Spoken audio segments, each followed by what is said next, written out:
So I'm here with BTCC driver Aiden Moffat. So Aiden, you do have a bit of experience around this track in a touring car because you were in a CC here last year. But the CC has a bit of a longer wheelbase, so actually did that help you? Last year, another thing with the Passat we used last year, at the time I was in it, the setup was quite a bit different. It was a softer sprung car as in comparison to the way this is set up, so I wasn't quite as aggressive. It was a bit more like turning gently, whereas this is a bit more on the edge. So I mean, it's obviously going to help the track knowledge for the car. So it will help us definitely. But in the first two sessions we've tried some drastic changes on the car. We usually try and tweak the car, and the likes of Snetterton, we tweaked the car. We were better for race 1, tweaked it, better for race 2. Went to a test day, tweaked it, and it wasn't until the end of the test day we were really quick. So I think we'd rather be quick on the Sunday rather than Wednesday next week. So we're trying something different. We're trying, rather than the fine changes, we're trying big jumps in the setup. So it'll be interesting for us. I mean, it might go wrong, and if it goes wrong, it's just unlucky really. If it goes right, fantastic. So it's going to be interesting. Now you've done both practice sessions. A good positive from them both is that you were in the low 20s. But is that where you've expected to be now?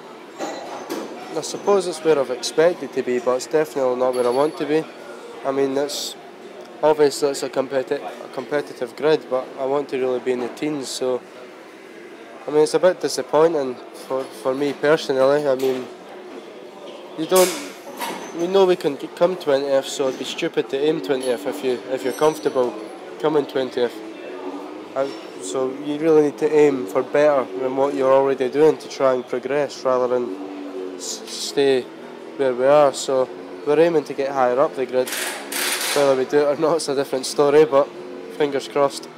Now earlier today you told me that you've made a bit of a setup change to help with understeer. How now you've done both practice sessions, has that helped you at all? It has helped us a bit, yeah. I mean, for a lot of teams have done a lot of testing here. They've been here previous years, whereas ourselves, because I had school at the start of the year and exams, as crazy as it sounds for someone driving one of these to say, I didn't really get a chance to do a lot of testing. We have tested at this track, but that was prior to our switch to the Sicily racing. So I mean, it's obviously going to be tough for us because although Sicily have got a good setup, they've not got a Chevrolet Cruze, they've got a Mercedes. So I mean, every car is a bit different. So their perfect setup on our car, it needs to be tweaked because they've got a hatchback, we've got a saloon car, so it does take us a bit longer to get there.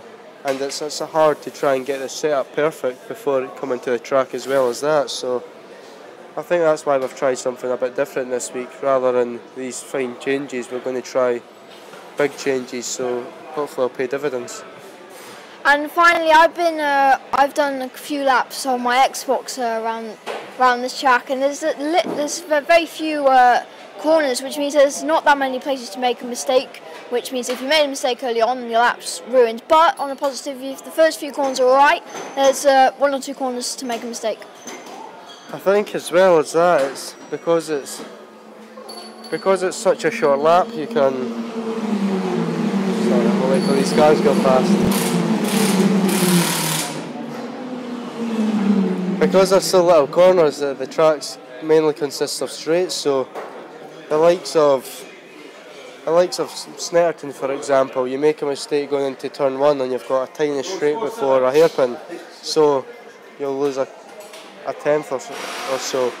Whereas here, you make a mistake turn 1 and you've got a massive run down to turn 2 where it adds up to a bigger time loss.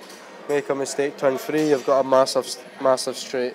Make a mistake turn 5, it's a massive straight. So if you make a mistake here, it's magnified on the effect it has on your lap time, but I mean, you've got more chances to get it right because of the shorter time scale of laps. So I mean, it's It's one of them. You can't really say it's a disadvantage because if I do my job right, I won't make a mistake. So, but I can't see that happening. Okay, thank you very much for your time, Aiden, and very good luck for qualifying. Thank you very much.